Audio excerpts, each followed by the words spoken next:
বাংলাদেশের ঐতিহ্যবাহী জেলা বিবাড়িয়া কসবা থানার অন্তর্গত সারওয়া আল মদিনা হাফিজিয়া মাদ্রাসার উদ্যোগে তাফসিরুল কোরআন মাহফিলের স্বনামধন্য সভাপতি নেতৃত্ব যারা দিতে চাইবে তাদেরকে প্রথম নাম্বারে কোয়ালিটি অর্জন করতে হবে, তারা জ্ঞানী হবে। আর জ্ঞান যত আল্লাহ সবে কোরআনে কারিমের ভেতরে রেখে দিয়েছেন। আর রহমানু আল্লামাল কোরআন খলাকাল ইনসানা আল্লামাহুল বায়ান। আল্লাহ বলেন, আমি যে রহমান, আমার সব চাইতে বড় দয়ার প্রমাণ, আমি তোমাদেরকে কোরআন শিখিয়েছি। এই কোরআনে কারিমের জ্ঞান আমি যাদেরকে দিয়েছি, এটা সব চাইতে বড় দয়ার প্রমাণ। এই জন্য কোরআন যারা পেয়েছে এই মানুষগুলো যেন খুশি হয়। قل بفضل الله وبرحمته فبذلك فليفرحوا هو خير مما يجمعون। হে নবী, আপনি বলুন, তাম দুনিয়া চাপে আনন্দে আছে, আমি আল্লাহর কাছে কিন্তু কোরআন শ্রেষ্ঠ। সুতরাং যারা কোরআন পাবে তারা যেন আনন্দে থাকে, তারা যেন খুশি হয়। এই বাংলাদেশে আমরা কোরআনে কারিম পেয়েছে কারা? প্রশ্ন আসতে পারে, যারা পড়তে পারে তারা না। ভালো করে খেয়াল করে কথাগুলো মিলাবেন। আল্লাযীনা আতাইনাহুমুল কিতাবা ইয়াতলুনাহু হাক্কা তিলাওয়াতি। রব্বুল আলামিন বলেন, যাদেরকে আমি কিতাব দিয়েছি, তার মানে কোরআনে কারিম দিয়েছি। কোরআনের 53টার উপরে নাম আমি পেয়েছি, তার একটা নাম আছে, কোরআনের নাম কিতাব। কোরআনের নাম কি? এই কিতাব যাদেরকে দিলাম, এই পৃথিবীর ময়দানে মানুষগুলো দেখবেন তারা হক আদায় করে কোরআন পড়ে। আমি হাক্কা তিলাওয়াতের ব্যাখ্যা পড়েছি। কোন মানুষ যদি হক আদায় করে কোরআন পড়তে চায়, মাস্ট বি, এই জীবনে তাকে 4টা বিষয় মানা লাগবে। ও বিবাড়িয়াবাসী, মিলান তো আপনার জীবনে আপনি কোরআন পেয়েছেন কিনা, আপনি আসলে হক আদায় করে তেলাওয়াত করেন কিনা। আমি আবার বলছি, রিপিট করছি, ভালো করে খেয়াল করেন। যারা কিতাব পেয়েছে, কোরআন পেয়েছে, তারা এর হক আদায় করে পড়ে। উলাইকা ইউমিনুনা বিহি, আর এরাই কোরআনে বিশ্বাসী। আমা ইয়াকফুর বিহি ফাউলাইকা হুমুল খাসিরুন। যারা এভাবে পড়ে না, হক আদায় করে না, এই মানুষগুলো আমার কোরআন বিশ্বাসও করে না, তারা ক্ষতিগ্রস্ত। বলেন নাউজুবিল্লাহ। মনে মনে ভাবতে পারেন কি বলছে, আমার বাড়িতে কোরআন শরীফ আছে, আমার 2 ছেলে হাফেজ, আমি প্রতি সপ্তাহে একটা করে খতম করি, আর এ বলে কোরআনই আমি নাকি পড়ি না। না, পড়া এই শব্দটা যদি কেউ হক আদায় করে কিছু পড়তে চায়, তাকে 4টা শর্ত মাস্ট বি মানা লাগবে, নয়তো তার পড়ার হক আদায় হবে না। কথা বলছেন? 1 নম্বরে আপনাকে শুদ্ধ করে পড়া লাগবে। এটাকে আমি বানাচ্ছি নাকি? আরাতিলিল কোরআনা তারতিলা। রব্বুল আলামিন বলেন, আমার কোরআন যদি পড়েন, হে নবী, আপনি সহি শুদ্ধ করে তার তিলের সাথে পড়বেন, থেমে থেমে স্পষ্ট ভাবে। তাহলে কোরআন শরীফ স্পষ্ট ভাবে থেমে থেমে তার তিলের সাথে পড়া এর হক। এ কথা বলছে কে? আপনি আন্দাজে পড়তে গেলে অর্থ পাল্টিয়ে ফেলবেন। যেখানে যে অক্ষর যেভাবে উচ্চারণ করা দরকার, যদি ওটা উচ্চারণ সমস্যা হয়, দেখবেন অর্থ আকাশ পাতাল পাল্টিয়ে গেছে। যে কিছুক্ষণ আগে পড়লাম না, ইযা জা নাসরুল্লাহি ওয়াল ফাত, এখানে নুন সাদ র নাসর আছে, নাসর মানে সাহায্য। নুন সিন র নাসর যদি কেউ উচ্চারণ করে, মুখটা গোল না করে স্বাভাবিকভাবে সিন দিয়ে, তাহলে বাংলা অর্থ হবে, যখন আসবে ঈগল পাখি, যখন আসবে আল্লাহর সাহায্য, তখন আপনি বিজয় পাবেন। আর আপনি অর্থ করছেন, যখন আসবে ঈগল পাখি, তখন আপনি বিজয় পাবেন। এটা কথা হলো। খালি একটা অক্ষর একটু উলট পালট হয়ে গেছে উচ্চারণে, আপনি দেখেছেন অর্থ কি করে আকাশ পাতাল বদলিয়ে গেল। এই জন্য কোরআন পড়তে হলে শুদ্ধ করে পড়া লাগবে। সারা বাংলাদেশের ভেতরে যতগুলো জেলাতে কোরআন শুদ্ধ করে পড়ানো হয় তার ভেতরে বিবাড়িয়ে অন্যতম। কথা ভালো করে বুঝে মিলাবেন। তাহলে হক আদায় করে পড়ার শর্ত কয়টা? আরো জোরে বলেন। এটা ক্লাস চলছে, ছাত্রের মতো বলেন তো কয়টা? এক নম্বরে কি করে পড়া লাগবে? আমি আল কোরআন রিসার্চ ফাউন্ডেশনের সদস্য ছিলাম জেলে যাওয়ার আগে। ওই সময় আমরা একটা রিপোর্ট পেয়েছিলাম, এই দেশে 100 জনের 95 জন মানুষ কোরআন শুদ্ধ করে পড়তে পারে না। তাহলে হক আদায়ের একবারেই গোড়া কেটে ফেললেন আপনি। দ্বিতীয়টাই চাই, কেউ যদি কোরআন শুদ্ধ করে পড়ে তার দ্বিতীয় হক হচ্ছে শুধু পড়লে হবে না, এটাকে বুঝতে হবে। ওয়ালাকাদ ইয়াসসারনাল কুরআনা লিযিকরি ফাহাল মিন মুদ্দাকির। চার জায়গায় আটটা এক সূরার ভেতরে আল্লাহ দিয়েছেন। রব্বুল আলামিন বলেন, আমি এই কোরআনে কারীমকে সহজ করে দিয়েছি বোঝার জন্য। এরপরেও কি কেউ আসো এখান থেকে শিক্ষা নেওয়ার মতো? আল্লাহ আফসোস করছেন। তার মানে আপনাকে শুদ্ধ করে পড়ার পরে এটা বোঝার জন্য চেষ্টা চালাতে হবে। আর আমি জানি সারা বাংলাদেশে বিবাড়িয়ায়, যেহেতু এখানে নবীর ঘর মাদ্রাসা বেশি, কোরআনে কারীম বোঝানোর মতো মানুষ এই জেলায় বেশি। তার মানে দুইটা পাওয়া গেছে। কি কথা বলছেন না? 3 নম্বরে, শুধু নিজে বুঝলে হবে না, এটা নিজের প্র্যাকটিক্যাল জীবনে মানতে হবে। কম বেশি এ জেলার মানুষ কোরআনে কারীম মানার ক্ষেত্রে যে দেখি ধরা খেয়ে যায়। কোরআন যদি সত্যি কেউ মানতে চায়, বিশ্ব নবীর হাদিস আমি কিছুদিন আগে কসবার যে কি এলাকায় জেনে এসেছিলাম, কালিয়ারা, ওকে একটা হাদিসের ব্যাখ্যা করেছিলাম প্রথম অংশের, মান ক্বারাআল কুরআনা ফাস্তাযহারাহু।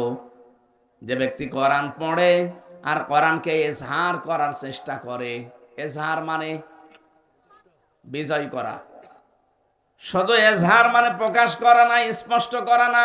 ওটা নুন সাকিন আর মিম সাকিনের যে কায়দা আছে ইজহার, ওখানে হয়তো স্পষ্টের অর্থ শেষ। কিন্তু তাফসিরে হাদিসের ব্যাখ্যায় যদি কেউ ইজহার শব্দের ব্যাখ্যা শুধুমাত্র স্পষ্ট করা বলে, হবে না, এখন অর্থ আছে।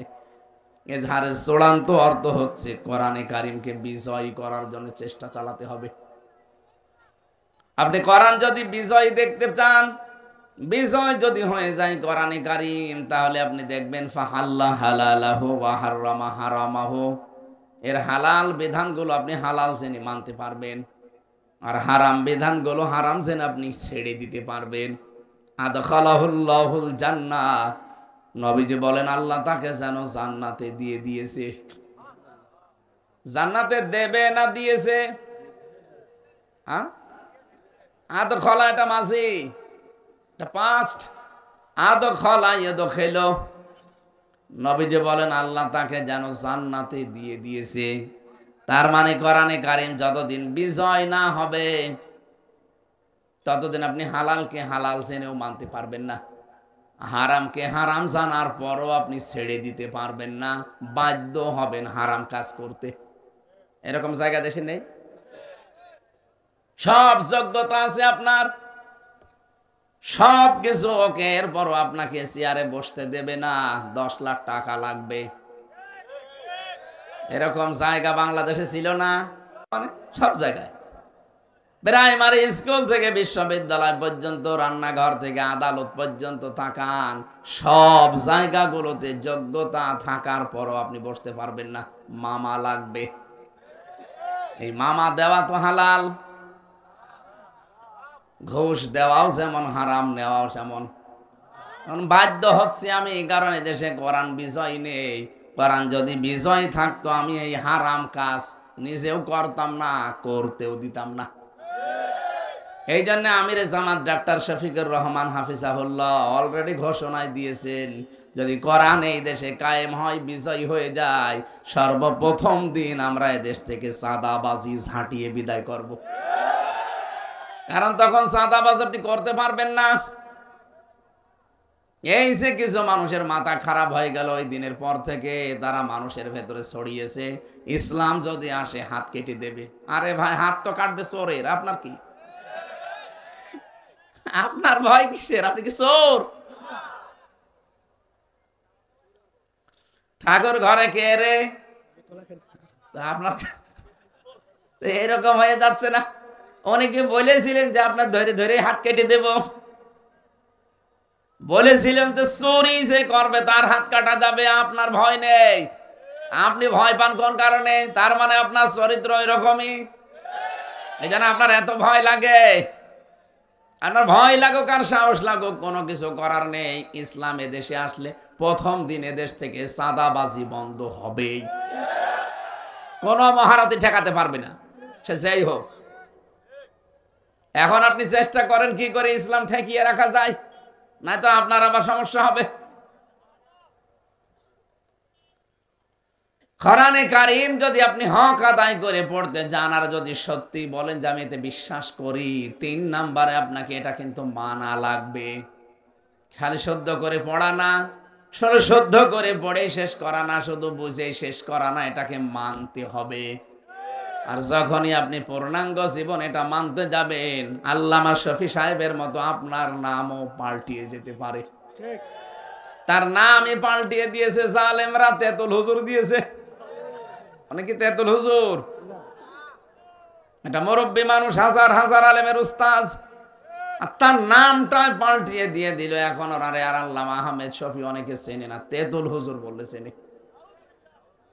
কেন? যতদিনই কোরআন শুদ্ধ করে পড়েছে সারা জীবন, একটা শত্রু সারা বাংলাদেশে ওনার ছিল না, ওনার কেউ চিনতও না। যতদিন নিজে শুদ্ধ করে বুঝেছে, কেউ শত্রু ছিল না। যেই বলেছে না আমি এটা মানতে চাই, সারা দেশে আমি এটা মানতে চাই, তখনই ওনার নামে উল্টা পাল্টা। আমার মনে হয় আর কিছুদিন বেঁচে থাকলে ওনার রাজাকারের মামলাও খাওয়া লাগতো।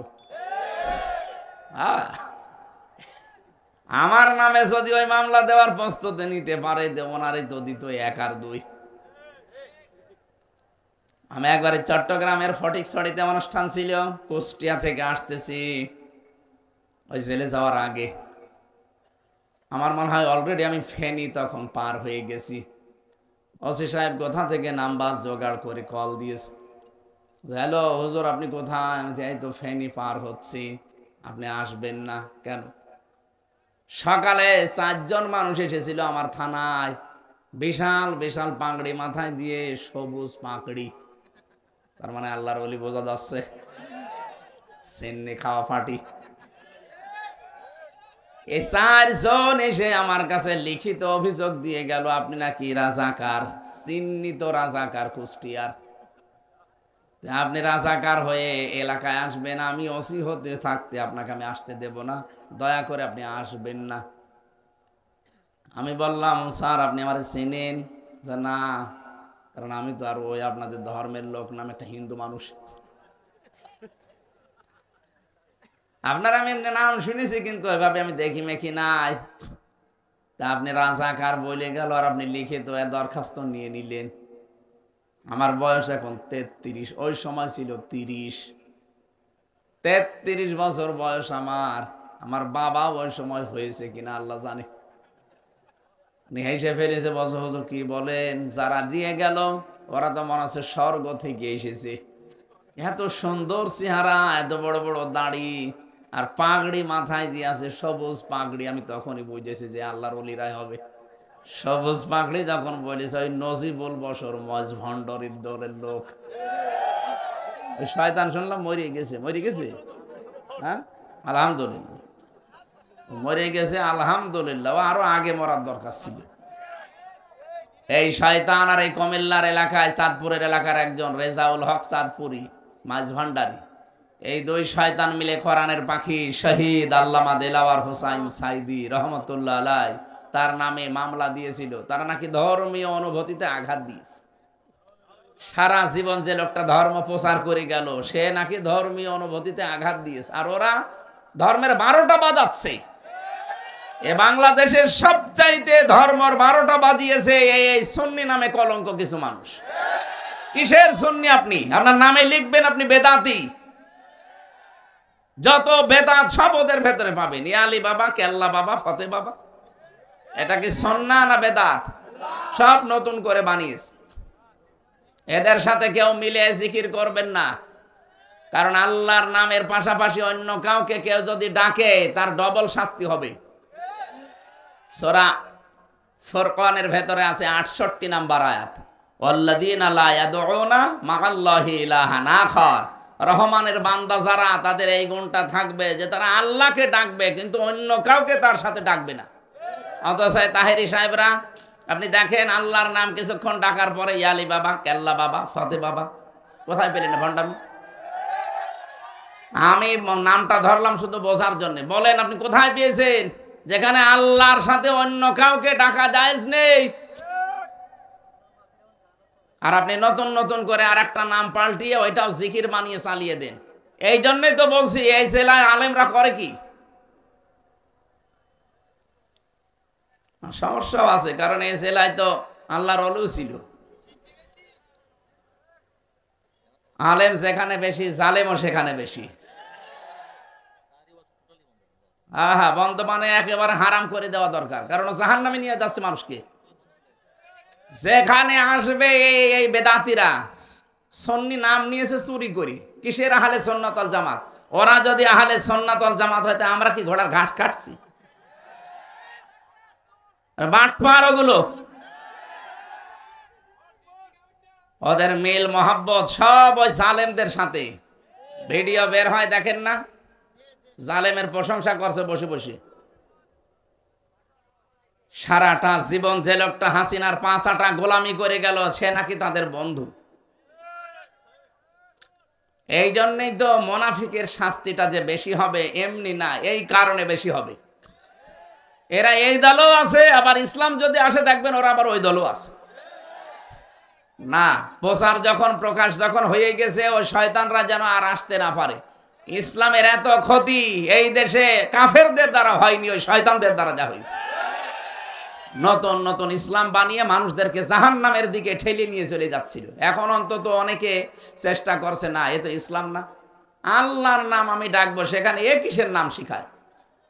সোহেল চৌধুরী নায়ক ছিল, নাম শুনেছেন? তাকে মেরে ফেলেছিল যে লোকটা আমার সাথে ছিল জেলখানায়, 25 বছর জেল কাটতেছে, মামুন। এই কিছুদিন আগে বের হয়েছে। দেখতাম আমরা রাত 2:30-3টায় উঠি তাহাজ্জুদ পড়ার জন্য, আর ও ওঠে জিকির করার জন্য। তাও সে জিকির জাত মতো জিকির তো হলে হয়। উঠে এসে জিকির শুরু করে, ইয়া রাসূলুল্লাহ, ইয়া রাসূলুল্লাহ। কি গো? একদিন মাওলানা মামুনুল হক আর আমি ডাক দিলাম, ভাই এদিকে আসি। কি করেন আপনি? জিকির করি। কিসের জিকির? রসুলের এশকে। রসুলের এশকে জিকির করেন আপনি? কিসের এশক আপনার? আর ইয়া রাসূলুল্লাহ বলে কোনো জিকির আছে? না, সবুজ পাগড়ি মাথায় দেওয়া একজন এসেছিল জেলখানায়, সেই লোকটার সাথে আমি ছিলাম।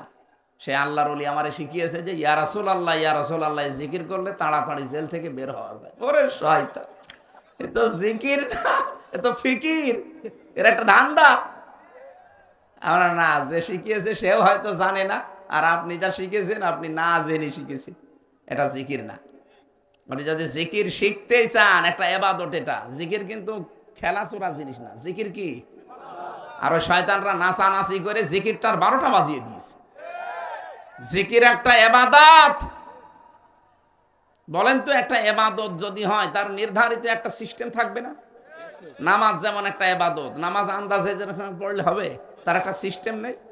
নামাজের আগে 13টা ফরজ আছে। কয়টা? নামাজের ভেতরে বাইরে মিলে 13টা ফরজ। 13টা ফরজের 1 নাম্বার ফরজ আছে শরীর পাক, কাপড় পাক। এগুলো আছে না? শরীর পাক বলতে আমরা কি বুঝি? শরীর মানে শুধু স্বাধীন বডি, এটা নাই গোসল করলে, ওযু করলে সাবান সোডা দিয়ে আপনি পরিষ্কার করে ফেললেন, পাক পবিত্র হয়ে গেল। কিন্তু শরীর তো শুধু এতটুকু না। আমার পরিবার একটা শরীর, আমার সমাজ একটা শরীর, এই বিশ্বটা একটা শরীর। এই জন্য নবীজি জানিয়েছেন তামাম দুনিয়ার মুসলমানেরা সব একটা শরীরের মতো। কোন জায়গায় যদি একটু কষ্ট হয়, সারা দুনিয়ার মানুষ যেন টের পায় যে হ্যাঁ অমুক জায়গায় আঘাত লেগেছে। আমার চোখে ব্যথা হলে পুরা শরীর টাটায় না? পুরা শরীর টের পেয়ে যায় না যে না অমুক জায়গায় ব্যথা? তাম দুনিয়ার সব জায়গায় কোনো মুসলমান যদি বিপদে পড়ে অবশ্যই অবশ্যই আপনার এই 220 কোটি 210 কোটি মুসলমান আছে, সবার ভেতরে একটা কষ্ট আসবে। আর যদি না আসে বুঝবেন যে ওটা মুসলমান না। মুসলমানের যদি কিছু হয় অবশ্যই আরেক মুসলমানের কষ্ট হবেই। আর যদি ওর কিছু হওয়ার পরে আপনার ভেতরে কোনো প্রতিক্রিয়া না আসে বুঝবেন যে না, ও মুসলমান না, ও মুসলমানের ওর শত্রু। বলেন তো, শরীর পাক এই শব্দ শোনার পরে আপনি গোসল করে অজু করার পরে সাবান শ্যাম্পু দিয়ে একেবারে পাক পবিত্র হয়ে চলে গেলেন মসজিদে। এখান থেকে কসবা যে মসজিদ আছে, এই মসজিদে যাবার সময় দেখলেন যে রাস্তার মাঝে একজন শাবনূর দাঁড়িয়ে আছে। কে? এটা আল্লাহর ওলি।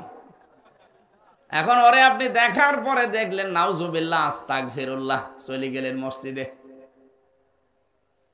ওখানে নামাজে দাঁড়িয়ে তেলাওয়াত করছেন আলহামদুলিল্লাহি রাব্বিল আলামিন। আর মাঝে মাঝে আপনার মনে হবে আমি কি দেখলাম, আমি কি বেশি বললাম? এটা মনে হবে কিনা বলেন তো? তাহলে এখন কি আপনি শাবনূরকে মেরে ফেলবেন? কি করবেন? তাকে পবিত্র করা লাগবে না? কে দিয়ে পবিত্র করবেন? পানি ঢেলে দেবেন না, তাকে পবিত্র করার জন্য বোরকা লাগবে। এই কথা বললেন না কেন? এখন এই বোরকা দেওয়ার দায়িত্ব কি আমার নাকি ওর স্বামীর, ওর বাবার, ওর বড় ভাই? এই কথা বলছেন কেন? সর্বোপরি রাষ্ট্রের যিনি দায়িত্বে আছে তার। এই জন্যে তো আমরা এত পাগল হয়ে যাই। এই দেশে এমন কিছু বিধান আছে যেটা ওয়াজের মাধ্যমে হবে না, হামসা কিয়ামত পর্যন্ত ওয়াজ করলেও সম্ভব না, এটার জন্য আইন লাগবে। এই দেশের 300 এমপির ভেতরে 151 জন এমপি যদি মুফতি আমিনের মতো হয়ে যায়, 300 এমপির ভেতরে 151 জন এমপি যদি এই যে আমাদের জামাতের আমির ডাক্তার শফিকুর রহমানের মতো হয়ে যায়, যারা কোরআনে কারিম বুকের ভেতরে নিয়ে সংসদে ঢুকবে, প্রথম দিনই যদি আইন পাশ করতে পারে যে মাননীয় স্পিকার আমরা পর্দার আইন চাই, হেজাব ছাড়া কেউ বাইরে যেতে পারবে না, উনি যদি বলে কারা কারা চান হাত তোলেন, 151 জন যদি হাত তোলে বলবে হ্যাঁ জয়যুক্ত হয়েছে, হ্যাঁ জয়যুক্ত হয়েছে, এটা আজকে থেকে পাশ হয়ে গেল, কালকে থেকে কোনো সকিনারে আর বেপরদায় পাওয়া যাবে না।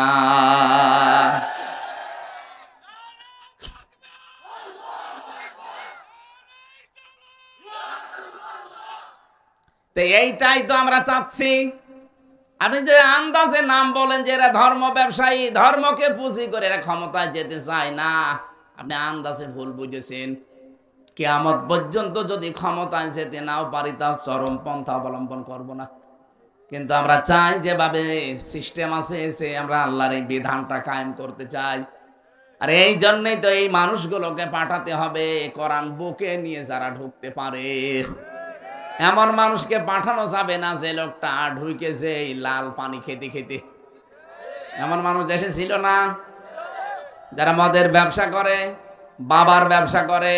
এই যে টেকনাফে একজন দায়িত্বে ছিল বদি, ও ইয়াবা সম্রাট ছিল, ইয়াবা সম্রাট। আমার ভাইরা, আমি কোরআনে কারিম হক আদায় করে পড়ার যে শর্তগুলো লাগিয়েছিলাম, এটাকে আমি বানিয়ে বানিয়ে লাগিয়েছি? বলেন, শুদ্ধ করে পড়তে হবে, 2 নম্বরে বসতে হবে, 3 নম্বরে আপনাকে এটা মানতে হবে। আরে মানার জন্য আমি বারবার চেষ্টা চালাচ্ছি। এই দেশে যারা একামতে দিনের দায়িত্ব পালন করে মন থেকে, আমি আবার বলছি, যারা মন থেকে একামতে দিনের দায়িত্ব পালন করে লোক দেখানোর জন্য না, আপনি দেখবেন এই মানুষগুলো এইটাই চায় যে আমি কি করে কোরআনের বিধান মানতে পারি। এমন একটা পরিবার, এমন একটা সমাজ, এমন একটা রাষ্ট্র আমরা তৈরি করতে চাই যেখানে কোরআনের বিধান মানা যায়। এটা যদি কেউ রাজনীতি মনে করেন, হ্যাঁ এটাই আমার রাজনীতি। আমি তো চাই এদেশের 18 কোটি মানুষ আল্লাহর বিধানগুলো মেনে চলুক। আমি নিজে শুধু মেনে চলবো না, আমি এটা মানতে চাই এবং মানাতে চাই। আল্লামা আহমেদ শফি যতদিন পর্যন্ত নিজে পড়েছেন, বুঝেছেন, মেনেছেন, কিছুই হইতো না। যেই বলেছে না আমি এটা মানাতে চাই, এই দেশে নবীর বিরুদ্ধে কেউ যদি কথা বলে টিকে থাকতে না পারে, আমরা ফাঁসি চাই, তখনই তাকে শাপলা চত্বরে হাজার হাজার মানুষের জীবন দেওয়া লেগেছে। কথা বলেন ঠিক কিনা? আল্লামা দেলাওয়ার হোসাইন সাইদি সহ যত মানুষ এই দেশ থেকে অন্তত এই ফ্যাসিস্ট সরকারের আজমে বিদায় নিল, আপনি বলেন তো তারা যদি সারা জীবন কোরআন পড়তো, কোরআন বুঝতো, নিজেরা যতটুকু আছে মানতো, কিচ্ছু হইতো না তাদের? বলেন। যেই বলেছে না আমি মানতে চাই, সুতরাং আমি মানাতে চাই এই দেশের মানুষকে, তখনই তারা 13 বছর আটক করে রেখেছে। আমারও প্রথম দিন অফার দিয়েছিল, যেই দিন ধরে ওই দিনের পরের দিনে রিমান্ড দিয়েছে। রিমান্ডে আমারে বলেছে দেখেন যা যা বলতে বলি এইগুলো বলবেন, আর আমরা যেগুলো বলি এইগুলো বাইরে যে বলবেন, আপনাকে কালকেই ছেড়ে দেব না। এত 5-8টা গোলাম এখনো আমি হয়নি। আপনি যা যা শিখিয়ে দেবেন এইগুলো সব দেশের বিরুদ্ধে, আকিস গ্রুপের বিরুদ্ধে, জামাত ইসলামের বিরুদ্ধে। কোন কারণে আমি বলতে যাব? যদি না বলেন তাহলে আপনার বউ তুলে নিয়ে আনবো। এত নিচে নেমেছিল এই শয়তান, না এই মানুষ মানবরূপী শয়তান গুলো এত নিচে নেমেছিল। আমার ভাইরা, এটা এই জেলায় যারা আলেম আছেন মনে করছেন আমি এত সুন্দর করে কোরআন শরীফ পড়ি আমার হক আদায় হয় না, না হয় না। আপনাকে শুদ্ধ করে তো পড়া লাগবে। আপনি একটা মানলেন, 2 নাম্বার আপনাকে বুঝতে হবে, আপনি বোঝেন ও কম বেশি। 3 নাম্বার আপনাকে মানতে হবে, আপনি মানতে পারছেন। আপনি পরিবারে কোরআন মানেন, সমাজে মানেন, আপনি কি অর্থনীতিতে কোরআন মানতে পারছেন? সেখানে তো ব্যাংকিং ব্যবস্থা এমন তৈরি করা আছে যা সুদ দিয়ে চলে। এটা আপনার ওয়াজে বন্ধ হবে না, এটা বন্ধ হওয়ার জন্য আইন তৈরি করা লাগবে। অর্থনীতি ইসলামে নেই, এক কথা বলেন না কেন? এটা একটা ইবাদত, অনেকে জানেই না। এর ভেতরে যে কতগুলো নিয়ম নীতি আছে ব্যবসা করার জন্য। নবীজি নিজে যেহেতু ব্যবসা করেছেন, এই যে মুদারাবা বলা হয়, মুদারাবার কি কনসেপ্ট কি? একজন টাকা দেবে আর একজন শ্রম দেবে। খাদিজাতুল কুবরা রাদিয়াল্লাহু তাআলা আনহা তিনি অর্থ দিয়েছিলেন, মুহাম্মাদুর রাসূলুল্লাহ শ্রম দিয়েছিল। এইটাই তো মুদারাবা বলে। কোন ব্যাংকে এই ব্যবসা এভাবে করে আপনি বলেন? যদি করে কোন ব্যাংক, আপনি তার সাথে কারবার করবেন। আর এটা করার জন্য শুধু ওয়াজ করলে হয় না, এটার জন্য আইন পাশ করা লাগে। সুদ ভিত্তিক অর্থনীতিগুলো চলছে, ব্যাংকিং ব্যবস্থা চলছে। আপনি যদি সেখানে যে আয়াত পড়ে বলেন সুবহানাল্লাহ সুবহানাল্লাহ, হবে? নবীজি নিজে 13 বছর মক্কায় নামাজ পড়েছিলেন। কত বছর? 13টা বছর। বলেন তো কাবা শরীফ ওই সময় 360টা মূর্তি ছিল না? উনি যে 360টা মূর্তির সামনে নিয়ে 13টা বছর উনি মক্কায় থাকতে নামাজ পড়লেন। ওনার নামাজ হওয়ার কথা। কি মনে হয় আপনার নামাজ হওয়ার কথা? মূর্তির সামনে নিয়ে নামাজ হয়? তাহলে ওনার নামাজ হলো কি করে? নামাজ হয়েছিল এই কারণে, কারণ উনি বাধ্য। মূর্তি সরানোর ক্ষমতা ওনার ছিল। ওই নবী মদিনায় যে রাষ্ট্র ক্ষমতা হাতে পেয়ে যখন মক্কা বিজয় করলেন, তখন একটা একটা করে মূর্তিগুলো সব ভেঙ্গে ভেতর থেকে ফেলে পুরা পরিষ্কার করলেন। এবার নামাজ পড়েছিলেন না পড়েন নাই? এই দেশে যতদিন যাকাত ভিত্তিক অর্থনীতি রাষ্ট্রীয়ভাবে কায়েম না হয়, ততদিন আপনি নির্দ্বিধায় ইসলামী ব্যাংকে কারবার করবেন, কারণ তার একটা শরিয়া বোর্ড আছে। এখন যদি মনে করেন না সোনালী, রূপালী, চৈতালি, ইসলামী সবই সমান, কে বলেছে আপনি সমান? এরা তো পারছে না, তাই বাধ্য হয়ে আপনাকে এই কাজ করাচ্ছে। আর ওরা তো একেবারে সরাসরি করছে। ইসলাম এসে গেলে ওইগুলো যদিও থাকবে না, সবগুলো পরিবর্তন হয়ে ইসলামী ব্যাংকের এই আদলেই চলবে। সেখানে মোশারাকা থাকবে, মোদারাবা থাকবে, মোরাবাহা থাকবে, বায়ে সালাম থাকবে, বায়ে ইস্তেসনা থাকবে, বায়ে মুআজ্জাল থাকবে, বায়ে ওয়াহিদা, এরকম 28টা নিয়ম আছে। এগুলো সবগুলো তখন রাষ্ট্রীয়ভাবে পালন করা আপনার জন্য আইন করে দেওয়া হবে। মানবেন না মানে? নামাজের বিলটা যদি ওই সময় আনা হয়, যাকাতের বিলটা যদি আনা হয়, এদেশে যত সুদ ভিত্তিক অর্থনীতি আছে, ব্যাংকিং ব্যবস্থা আছে, সবগুলো তখন বন্ধ হয়ে যাবে। তার মানে নবীজি যখন ক্ষমতা পেয়েছিলেন তখন যেমন সব ভেঙ্গে ভেঙ্গে চোরমার করে পরিষ্কার করে করে নামাজ পড়েছিলেন, ওই রকম অবস্থা হবে। আমরা তো ওইটা চাচ্ছি ভাই। তাছাড়া একেবারে 50 বছর ক্ষমতায় বসে থাকবো না কখনো। এইরকম মন যদি কারো থাকে তার ইমানের সমস্যা আছে। যদি কারো ভেতরে এই লালসা থাকে যে আমি ক্ষমতায় বসে 50 বছর থাকবো, তার ইমানের সমস্যা আছে। আপনার এইটা থাকা লাগবে যে আমি এই বিধানগুলো কায়েম করার মাধ্যমে 18 কোটি মানুষকে আমি সুদ থেকে, মায়ের সাথে জেনা করা থেকে বাঁচাবো।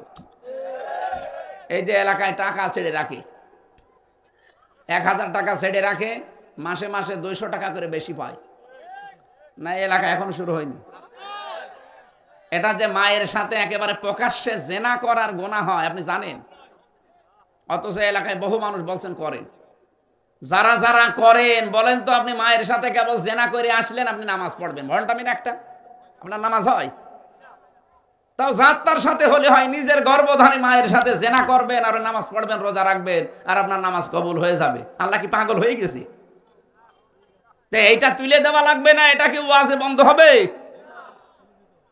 কারা কারা এগুলো ছেড়ে দেবেন? নিজের আসল টাকা বাদ দিয়ে লাভ ছেড়ে দেবেন, হাত তোলেন তো। কয় টাকা ছেড়ে রেখেছো? এদিকে আসো। এই দাঁড়িয়ালা, কয় টাকা ছেড়েছেন? না না, বুঝেছেন? আমার মনে হচ্ছে এলাকায় এই ব্যবসাটা চলছে। এমনকি এই যে জমি জায়গা দিয়ে যে সমস্যাটা আছে এই দেশে, বহু জায়গায় আমরা দেখি 1 বিঘা জমি আমি ভাইয়ের কাছে নিলাম, ওনারে 1 লাখ টাকা দিলাম, যতদিন জমি করে খাবো ততদিন টাকা ফেরত দেওয়া লাগবে না। কি এটার নাম কি? কর্তন। এটা কি আপনার আছে? ঠিক আছে। এটা কিন্তু মায়ের সাথে জেনা করার গুনাহ হচ্ছে আপনার, যেই করেছেন এটাকে বন্ধ করা লাগবে। হ্যাঁ, সিস্টেম আছে, ওই 2টা পালন করলে এটা আপনি বাঁচতে পারবেন। যতদিন আপনি ওই জমি করে খাবেন, 2 বছর 5 বছর 10 বছর, ততদিন সরকারের খাজনা আপনি দেবেন। 2 নম্বরে যখন উনি ওই টাকা আমার কাছ থেকে ফেরত নেবে, জমি ফেরত দেওয়ার পর যদি 1 লাখ টাকা নেয়, 8-10 হাজার টাকা কম নেওয়া লাগবে। কথা বুঝেছেন? আমি জানি আপনি করবেন না, কারণ লস হয়ে যাবে। আরে ভাই, লাভ লসের মালিক কি আপনি বলেন তো? 1 লাখ গরু বিক্রি না করে বাজার থেকে চলে আসতেছে, এসার পরে ডাকাতি ধরিস। এই গরু বিক্রি করনি? বলছে বাবাজি দাম পাইনি, এই জন্য বিক্রি করিনি। বলছে তো দাঁত মুখ খুলে ফেলবো, দাম পাওয়া দরকার কি? টাকা তো আমরা নেব, যা হয়েছে তাই বিক্রি করবি, টাকা কিন্তু বাড়ি দিয়ে যাবে, টাকা তো নেবো আমরা, আমরা বসে আছি। লাভ লসের মালিক কে? আপনি কে বলেন? সুতরাং আপনারা যে ভয় দেখাচ্ছেন যে না লস হয়ে যাবে এরকম করলে, আরে সিস্টেম দিয়েছে আল্লাহ, লাভ লসের মালিকও আল্লাহ, আপনার অসুবিধা কি? সুতরাং এরকম যারা আছেন আপনি ছেড়ে দেবেন ভাই। এই এলাকায় মনে হয় হবে না, কারণ এটা আইন লাগে। বাবা শাহজালাল যত কিছুই বুঝিয়ে দিয়ে এখান থেকে যাওয়ার সময় যা ছিল তাই হয়ে যাবে। সুলাইমান নবী একবার জিনদেরকে বলেছিলেন, আজকের এই আয়াতের তাফসিরে আছে, উনি জিনদেরকে বলেছিলেন জিনেরা একটা মসজিদ বানাও। ওরা মসজিদ বানানোর পরে আবার গোড়া থেকে ভাঙা আরম্ভ করেছে। সুলাইমান নবী এসে দেখে পুরা মসজিদ শেষ। কই মসজিদ বানিয়েছিলাম আবার ভেঙে ফেলেছি। কেন? আপনি তো বলেননি যে মসজিদ বানানোর পরে কি করা লাগবে। দেখলাম কাজ কাম নেই, আবার শুরু করি। উনি বললেন ঠিক আছে, মসজিদ বানাও, আর আমি যতদিন ফিরে না আসি ততদিন একটা কুকুরের লেজ সোজা করো। ওরা ঠিক মসজিদ বানানো কমপ্লিট করে একটা কুকুর ধরে এনে লেজ ধরে টানাটানি করে, লম্বা হয়ে যায়, যে ছেড়ে দেয় আবার কাছে দেয়। কি গো, কি কুকুর? তেল মোবাইল নিয়ে আয়, তেল মোবাইল নিয়ে টানাটানি করে, যেই টানে লম্বা হয়, ছেড়ে দেয় কাছে যায়। না এ হবে না, বাঁশ নিয়ে জায়গা মতো বাঁশ দিয়ে টাইট করে বেঁধে রাখে। 2-3 দিন একাধারে বেঁধে রেখেছে, মনে কাছে সোজা হয়ে গেছে, যেই খুলে দিয়েছে আবার যাচ্ছে। সুলাইমান নবী এসে দেখছে ওরা টানা টানিতে ব্যস্ত। কি ওরা কি কুকুর? এ তো ডিজিটাল কুকুর। এত করে আমরা টানাটানি করি, মনে হয় যে লম্বা হয়ে গেল, যেই ছেড়ে দেয় আবার যাচ্ছিল। তাই এই 15.5 বছরে আমরা এরকম একটা কুকুর পেয়েছিলাম। যত টানি দেখে হ্যাঁ ঠিক হয়ে গেল, যেই ছেড়ে দিয়ে যা আবার যা ছিল তা। আল্লাহ যাক আমাদেরকে বাঁচিয়েছেন কুকুর থেকে। আপনি আবার কুকুর বললাম বলে মনে করি না যারা পালিয়ে গেছে আমি ওদের বলছি। ছিল, এই দেশে ছিল না, জনগণ বহু চেষ্টা চালিয়েছিল, অনেকে জীবন পর্যন্ত দিয়ে চেষ্টা চালিয়েছে যে দেখি হয় কিনা। না, কুকুরের লেজ যেমন ওদের স্বভাবও সেরকম, পাল্টাতে পারেনি মানুষগুলো। তা আমরা মনে হয় এখানে যে অবস্থা দেখলাম, আপনারা এই সুদ ছাড়তে পারবেন না যতদিন যাকাত ভিত্তিক অর্থনীতি কায়েম না হয়। এই জন্য আমরা যারা কোরআন শুধু পড়ছি, এই জেলায় বহু মানুষ আছে শুধু শুদ্ধ করে পড়ে, শুধু বোঝে, শুধু নিজে মানে না। আরে ভাই, এটা মানাতে হবে। নবীজি যেই বলেছে আমি এটা মানাতে চাই এই আরব জাহানে, তখনই তাকে দেশ থেকে তাড়িয়ে দিয়েছে। তখন 82 বার তাকে হত্যার চেষ্টা চালিয়েছে ইহুদিরা। কতবার? 82 বার। জানে আমাদের দেশে আমরা যারা সত্যিকারের অর্থে কোরআন শুদ্ধ করে পড়ি, যারা বুঝি, যারা নিজেরা মানি, আর যারা বলি না আমি একা মানবো না, আমি মানাতে চাই, তখনই তাদের নামে উল্টাপাল্টা কথা আমরা জারি হতে দেখি। যত কিছু জারি করেন না কেন, এই দেশে আমরা কোরআন শুধু নিজে মানবো না, আমরা মানাতে চাই। কথা বলেন না কেন? এবার আমরা দেখতে চাই যে 56,000 বর্গ মাইল আল্লাহর কালাম দিয়ে চলছে। আর এটা সামনে আমার মনে হচ্ছে যে সম্ভব। আজকে আমি বিমানবন্দরে, ওরা হেলিকপ্টারে আমার নিয়েছিল ফরিদপুরে, ওখান থেকে এখানে নামিয়ে দিয়ে গেল। যাওয়ার সময় পাইলট আমারে বলছিল যদি দৃশ্য সারা দেশেই তো ঘুরছি, যা দেখছি ইসলামের একটা গণজোয়ার আরম্ভ হয়েছে। কারণ এদেশের মানুষ হিন্দু, বৌদ্ধ, খ্রিস্টান, মুসলমান সব বুঝে ফেলেছে যে বহু কিছুই দেখলাম, ইসলাম ছাড়া শান্তি কোনো জায়গায় নেই। যারা অন্তত ইসলাম একটু মেনে চলে তাদের কাছে এই দেশটা নিরাপদ। উনি আমার দুইজনের নামও বলল, মাওলানা মতিয়ার রহমান নিজামী, আলী আহসান মোহাম্মদ মুজাহিদ। বলছে এই দুইজন ইসলামী মাইন্ডের ছিল, অথচ উনি মুসলমান না। ওই লোকটা মুসলমান না, এটা হিন্দু মানুষ। আজকে যিনি নিয়ে এসেছিল পাইলট, মুসলমানও না। উনি বলছে আমরা যা দেখতে পাচ্ছি এই দুইজন মানুষকেও তো আমরা দেখেছিলাম, এরা ইসলাম মেনে চলতো, এই জন্য এদের একটা টাকা দুর্নীতি পাওয়া যায়নি। পৃথিবীর ইতিহাস এরা পাল্টিয়ে দিয়েছে। কি গো, এত বড় মন্ত্রী, কৃষি মন্ত্রীর দায়িত্বে ছিল, শিল্প মন্ত্রীর দায়িত্বে ছিল, সমাজ কল্যাণ মন্ত্রীর দায়িত্বে ছিল। এই আপনাদের এই জেলায় একজন ছিল না সমাজ কল্যাণ মন্ত্রী, মারা গেছে মনে হয়, নাকি পাশের জেলা মহাসিন নাকি জানে না, যে আলী মহাসিন নাকি নাম ছিল, যে হবিগঞ্জের লোকটা মনে হয় ঘুমাইতো খালি। আমি কয়েকটা ভিডিও দেখেছিলাম, ও কোনো জায়গায় বক্তৃতা দিতে দিতে ঘুম পড়িস। কি গো, সমাজ কল্যাণ মন্ত্রী ছিল, লোকটা মরে গেছে না? হ্যাঁ, মারা গেছে। একটা হিন্দু মানুষ আমারে বোঝাচ্ছে যে হুজুর এইরকম মানুষ যদি 52 জন মন্ত্রী এই দেশে তৈরি হয়ে যেত, তাহলে এই দেশটা একটা মিনি স্বর্গ হয়ে যেত। অত জান্নাত বলে না, স্বর্গ বলে। বলছে মিনি স্বর্গ হয়ে যেত। আমি বললাম হ্যাঁ, এইটাই দরকার। এই দেশে শুধু 300 জন এমপির ভেতরে 151 জন এরকম তৈরি হোক, তাদের 620টা বাড়ি হবে না, তাদের একটা বাড়ি। আমি পাবনায় গিয়েছিলাম, মাওলানা মতিয়ার রহমান নিজামী সাহেবের বাড়ি, একজন মন্ত্রী, কয়েকবারের এমপি, তার বাড়ি এখনো টিন উপরে, নিচে চাটাই দেওয়া আর মাটির দেওয়াল।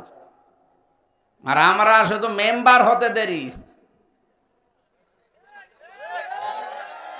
তো মানুষ তো এখন সব বুঝে ফেলেছে ভাই। তারা হিন্দুরাও বলছে যে না, এদেশে ইসলাম ছাড়া শান্তি পাওয়ার কোনো রাস্তা নেই। আপনি দেখেননি সেদিন আমিরা জামাত ডাক্তার শফিকুর রহমান খুলনা গিয়েছিল, খুলনা কয়রা, ওখানে একজন হিন্দু নেতা সে এসে বলছে দেখেন যা দেখলাম, যা বুঝলাম এই দেশে, ও তো আল্লাহ বলতে পারে না, একেবারে বলছে উপরওয়ালার বিধান ছাড়া শান্তি হবে না।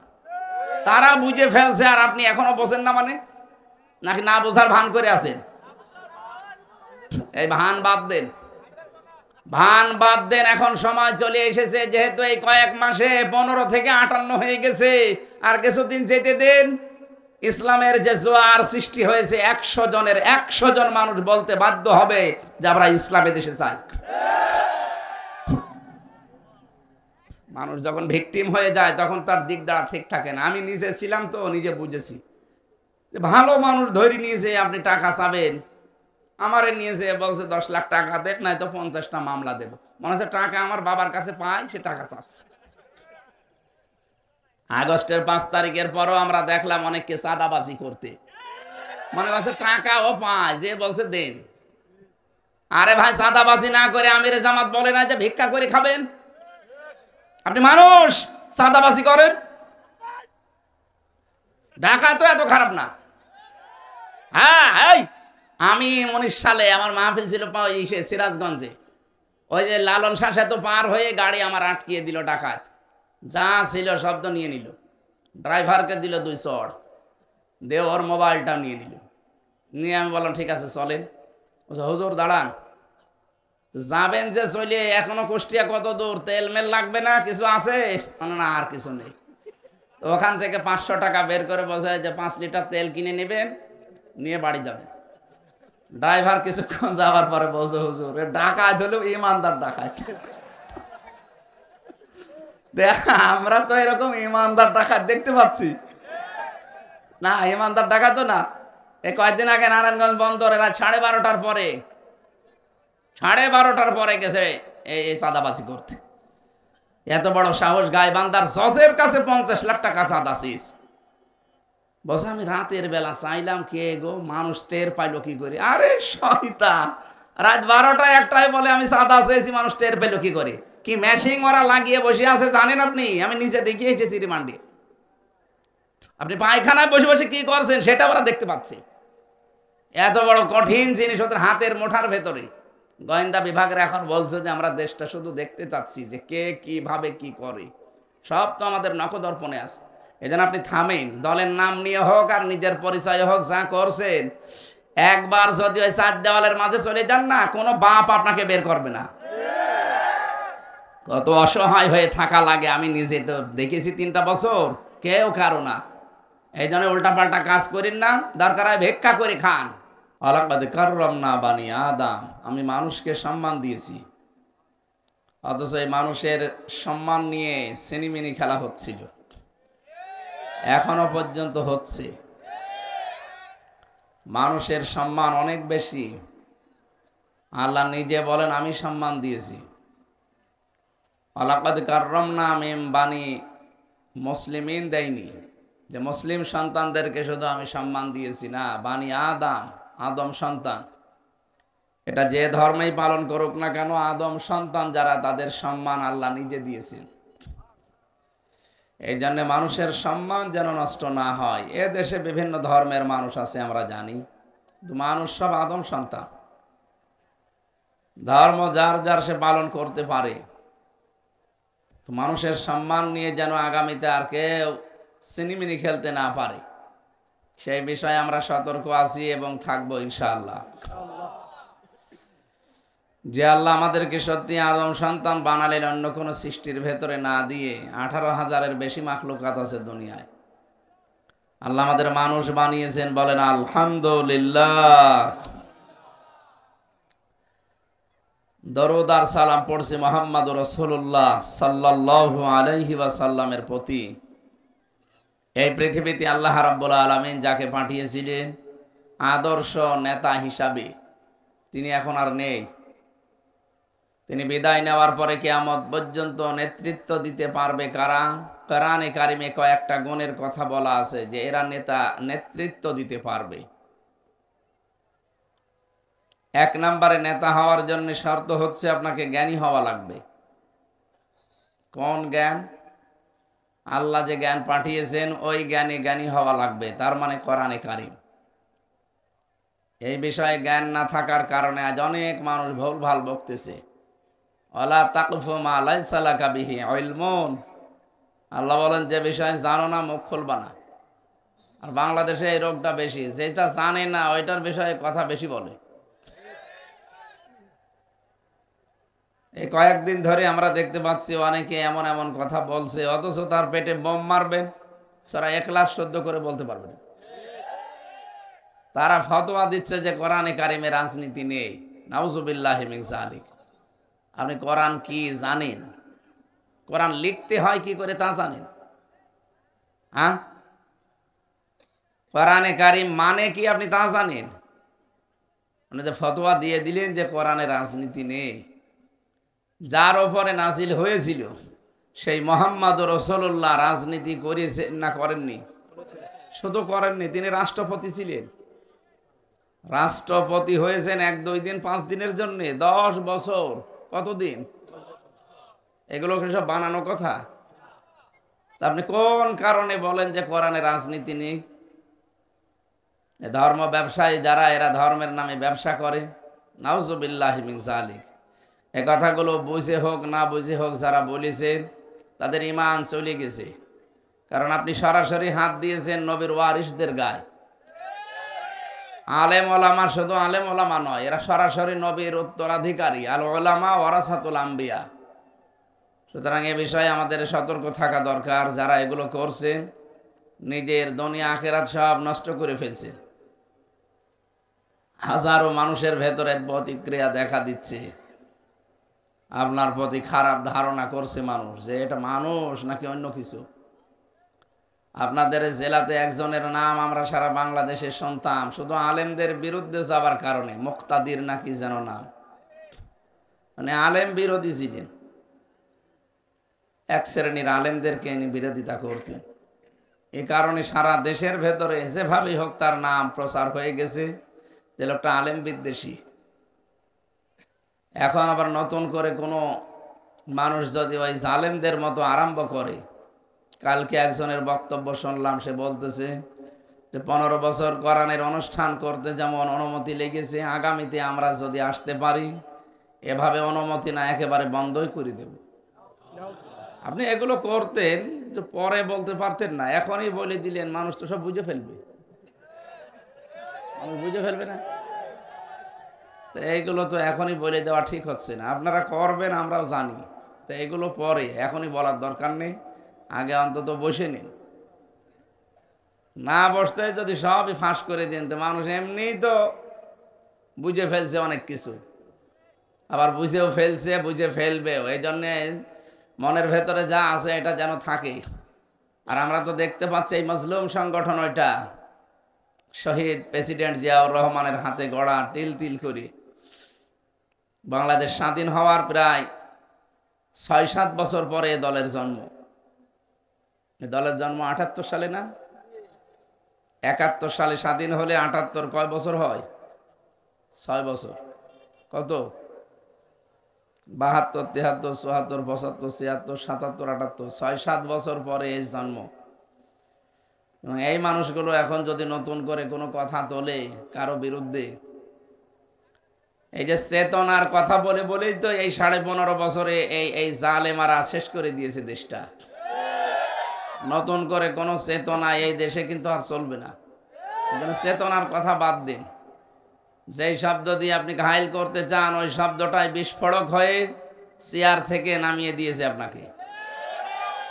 রাজাকার শব্দ বলেছিলেন না? কালকে যে জন্ম নিয়েছে সেও বলছে আমিও রাজাকার।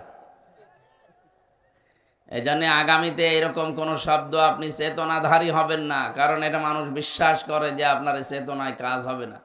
হাসিনার এই চেতনা যেহেতু আর খায়নি মানুষ, আর সামনে খাবেও না, যে মানুষগুলো এরকম আবল তাবল কথা বলছেন আপনারা থামবেন। সবাই এখন জানাচ্ছে যে আপনারা দলের ক্ষতি করার জন্য উঠে পড়ে লেগেছেন। যেই কয়টা কথা বলছে দেখেন সবগুলো বাইরে থেকে এসেছে। একটাও এই মানুষগুলো খোদ ওই দলের সেই বীজ থেকে, চারা থেকে আসে নাই। এই পাশের জেলা কিশোরগঞ্জ না? এই কিশোরগঞ্জ জেলার ফজলুর রহমান একজন আছে, ছাত্রলীগের সভাপতি ছিল। সেই লোকটা এখন ওখান থেকে তওবা মওবা করে ফিরে এসে দলে যোগ দিয়ে ওই বড় মনে হয় ওই সব হয়ে গেছে। আপনার এত বেশি চেতনা কোথায় ছিলেন 17 বছর? আপনি কি করেছেন বলেন? আপনার কি আছে অবদান? এবং যে সমস্ত জায়গাতে মানুষ ইসলাম প্রিয়, বিশেষ করে বাংলাদেশের সাতক্ষীরা, চাঁপাইনবাবগঞ্জ, চট্টগ্রাম, এই জায়গাগুলোতে, চট্টগ্রামের পরে কক্সবাজার, এই জায়গাগুলোতে একচেটিয়া মানুষ ইসলাম ইসলাম আর ইসলাম ছাড়া কিচ্ছু চায় না। সে যে ইসলামই হোক, ইসলাম চায় তারা। এখানে আপনি অন্য কিছু খাওয়াতে পারবেন না। এখন বাংলাদেশে বহু জেলা আমি পেয়েছি, প্রায় 32টার উপরে, তো যারা ইসলাম ছাড়া অন্য কিছু সেখানে চাই না, জোর করে কিছু দিতে গেলে উগরিয়ে ফেলে দেবে। এখানে আপনি খাওয়াবেন কি করে? আর যে জোয়ার উঠেছে আমরা দেখতে পাচ্ছি কোরআনের আয়াত অনুযায়ী, ইদা জা নাসরুল্লাহি ওয়াল ফাত ওয়া রাআইতান নাসা ইয়াদখুলুনা ফি দীনিল্লাহি আফওয়াজা। হে নবী, যখন আল্লাহর সাহায্য আসবে তখন আপনি বিজয় দেখতে পাবেন। আর বিজয় দেখতে পাওয়ার পরেই কয়েকটা জিনিস সামনে আপনার ভেসে উঠবে। তার এক নম্বরে আপনি দেখতে পাবেন ওয়া রাআইতান নাসা ইয়াদখুলুনা ফি দীনিল্লাহি আফওয়াজা, দলে দলে পালে পালে মানুষ ইসলামে প্রবেশ করছে। আপনি আগস্ট মাসের 5 তারিখের আগ পর্যন্ত এই দেশের জরিপ দেখেন, যারা জরিপ ছাপায় তারা তো আর আন্দাজে কিছু করেনি, অন্তত হালকা পাতলা কিছু পেয়েছি। এই যে বিশ্বের 257টা রাষ্ট্র নিয়ে জরিপ বের হচ্ছে, মাইক্রোসফট, ভয়েস অফ আমেরিকা, আন্তর্জাতিক অনেক সংস্থা যারা চেষ্টা চালিয়ে এগুলো বের করে, জানুয়ারি মাসের 1 তারিখে দেখবেন এগুলো সব ফ্ল্যাশ হয়। কি পান? সারা দুনিয়ার 257টা রাষ্ট্রের সবচাইতে সাম্প্রদায়িক সম্প্রীতি নিয়ে বসবাস করে বাংলাদেশের মানুষ। অথচ আমাদের পাশের দাদা বাবুরা সারা জীবন ছড়িয়েছে যে এই দেশে নাকি সংখ্যালঘু নির্যাতন হয়। কি সারা দুনিয়ার মোড়লদেরকে কথা শোনাতো না যে দেশে সংখ্যালঘু নির্যাতন হয়? অথচ রিপোর্ট দিচ্ছে খ্রিস্টানরা, ইহুদিরা, যে না, তামাম দুনিয়ায় সবচাইতে বেশি নিরাপদে আছে বাংলাদেশে অমুসলিমরা। শুধু এতটুকুই শেষ করেনি, তারা রিপোর্ট দিয়েছে তামাম দুনিয়ার 257টা রাষ্ট্রের সবচাইতে বেশি মিথ্যা তথ্য পরিবেশন করা হয় ভারতে। আমার তামাম দুনিয়া যখন চিনে ফেলেছে, আশপাশের কোন রাষ্ট্রের সাথে তাদের সম্পর্ক ভালো না। ভারত আমাদের শত্রু নয়, ভারত আমাদের শত্রু নয়, হিন্দুরা আমাদের শত্রু না। শত্রু হচ্ছে উগ্রপন্থী কিছু আছে, জঙ্গি হিন্দু, এরা। এগুলো মানুষ নামে কলঙ্ক, যারা আল্লাহর ঘর একটার পর একটা ভেঙে দেয়। পৃথিবীর কোন ধর্মে আছে যে উপাসনালয় সব ভেঙে দেওয়া লাগবে? কোন ধর্মে আছে? আর আপনারা যতগুলো আল্লাহর ঘর ভেঙে ফেললেন, আপনাদের পূর্বপুরুষরা এই পৃথিবীতে আল্লাহর ঘরে হাত দিয়ে কাজ ফিম মাকুল হয়ে গেছে। আব্রাহা, কথা বলেন না কেন? বাবরি মসজিদ থেকে শুরু করে গতকালকে একটা মসজিদ ভেঙেছেন ভারতে। কি ধোয়া তুললেন যে এখানে 500 বছর আগে মন্দির ছিল। দুনিয়ার মানুষ মাটির নিচে তেল পায়, গ্যাস পায়, সোনা পায়, আর শয়তানরা শুধু মন্দির পায়। খালি মন্দির পায় বলে 500 বছর আগে, 1000 বছর আগে এখানে রাম মন্দির ছিল, এখানে ওই মন্দির ছিল। কেন আর দেশে জায়গা নেই? শুধু মসজিদের নিচে মন্দির পাওয়া লাগবে। আমাদের ধর্মে বাড়াবাড়ি নেই, জোর জবরদস্তি নেই, এই জন্য আমরা কিছু বলি না। তার মানে এই নয় যে আমরা কিছু বলতে পারি না। কথা বলে না কেন? শুধু একটু বয়কটের দাগ দিয়েছে ওরা, আর ভাই না বাবা ডাকা আরম্ভ করেছে। কারণ ওরা জানে যে আমাদের সবচাইতে বড় ব্যবসার জায়গা এই বাংলাদেশ। এতদিন মেয়ে ছিল, সম্পর্ক ছিল, মেয়ে নেই, এখন সম্পর্ক নেই। এখন আবার চেষ্টা চালাচ্ছে অন্য লাইনে। না, সফল হতে পারবেন না। আর যারা ওদের ফাঁদে পা দিয়ে এই দেশের মানুষের ভেতরে বিভ্রান্তি সৃষ্টি করতে চান, ডিভাইডেড করতে চান, আপনি কিন্তু ওই জালেমার মতো ধরা খাবেন আবার। কারণ এই দেশের মানুষ এখন আর আগস্টের 5 তারিখের আগে নেই। 5 তারিখ চলে গেছে। August, September, October, November, December, January, কতদিন হয়ে গেল? মানুষ কি আর সে 5 তারিখের আগে আছে? এজন্য নতুন করে আবার যদি এই উগ্রপন্থী হিন্দুদের পাঁদে পা দিয়ে কেউ এই দেশে নতুন কিছু করতে চান, আপনি সফল হতে পারবেন না। কারণ এক তরুণ প্রজন্ম ওটা মানবে না।